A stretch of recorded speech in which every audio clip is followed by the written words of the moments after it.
반갑습니다. 안상인입니다. 오늘은 이제 주식을 팔아야 하는 그런 세 가지 이유를 정리를 해 보려고 하는데요. 돈의 규칙이라는 책을 참고했습니다. 저자인 그 신민철 작가는 유튜브 채널 멘탈이 전부다의 운영자인데요. 이 책을 통해서 5가지 돈의 규칙을 아주 쉽게 설명을 해주고 있습니다.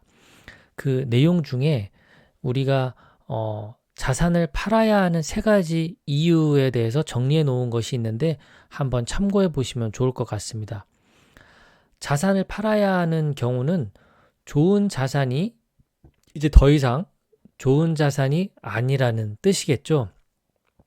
세 가지 사례가 있는데요. 첫째는 사람들이 그 자산을 원할 이유가 사라졌을 때입니다. 예를 들어서 저도 아이폰을 쓰고 있는데요.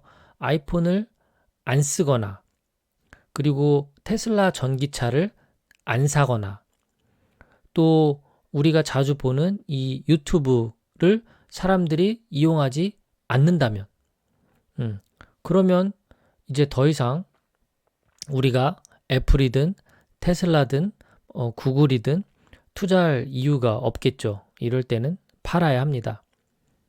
둘째, 미래 가치보다 현재 가치가 너무 높아졌을 때, 다른 말로는 고평가되었다라고 말을 합니다.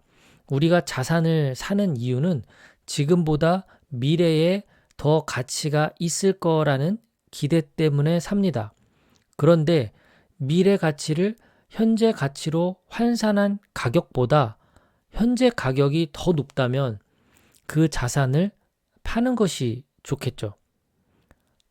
셋째, 더 좋은 자산을 발견했을 때입니다.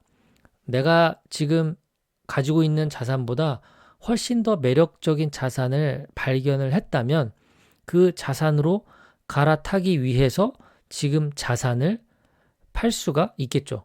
자, 이렇게 팔아야 할 이유는 세 가지라고 정리를 해 볼 수가 있겠고요. 팔더라도 좀 더 우리가 효과적으로 파는 것이 좋겠죠.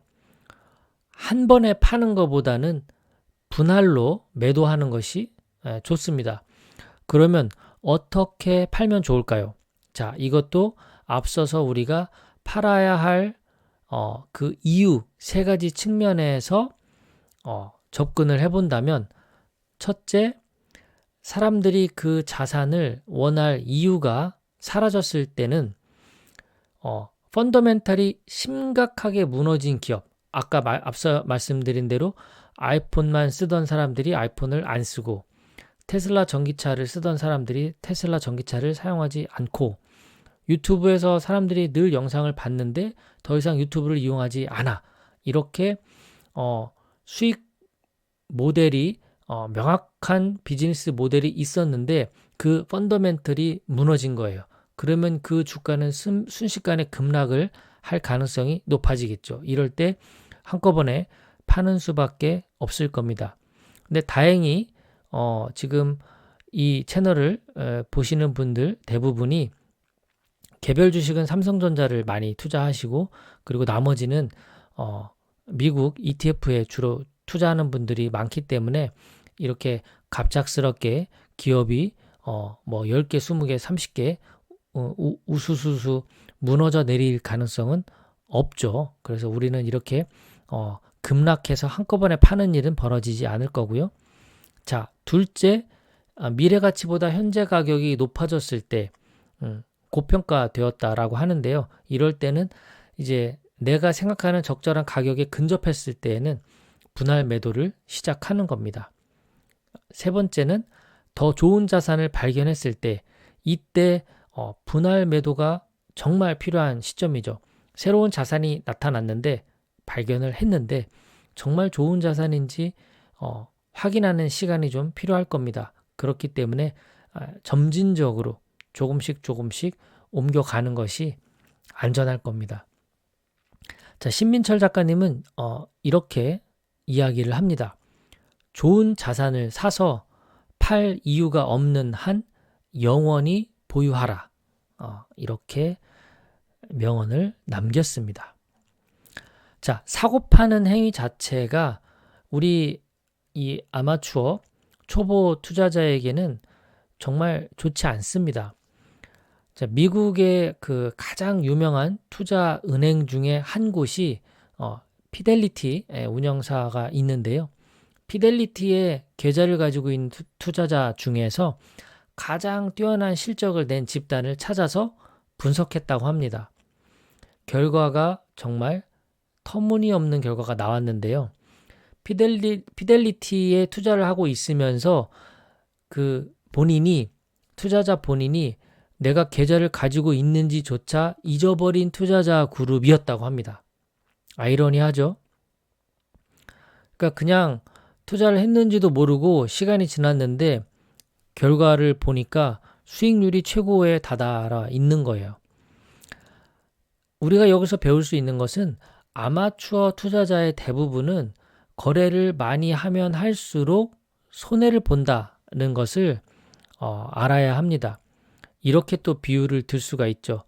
카지노에서 돈을 잃어버리는 가장 좋은 방법은 게임을 오래 하면 할수록 가진 돈을 다 잃는다고 합니다. 거래를 자주 할수록 돈을 잃을 확률이 올라가기 때문에 그렇죠. 카지노에서 도박도 그렇지만 이 투자 세계에서도 마찬가지입니다. 거래를 하면 할수록 기본적으로 거래 수수료를 내야 되죠.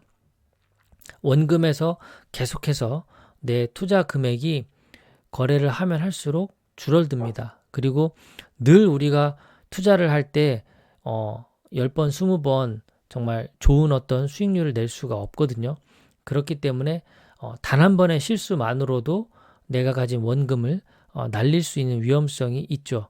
그래서 앞서 말씀드린 그 피델리티 투자자 그룹 중에 가장 수익률이 좋았던 그룹은 이 매매를 하지 않았던 그 그룹이었음을 우리가 기억할 필요가 있습니다. 자, 오늘 내용은 내가 가지고 있는 주식이나 자산을 언제 팔아야 할까? 그리고 그 매도하는 방법은 무엇이 좋을까? 이러한 내용에 대해서 신민철 작가님이 쓴 책 돈의 규칙이라는 책을 참고로 정리를 해봤습니다. 끝까지 시청해주셔서 고맙습니다. 행복한 하루 되십시오.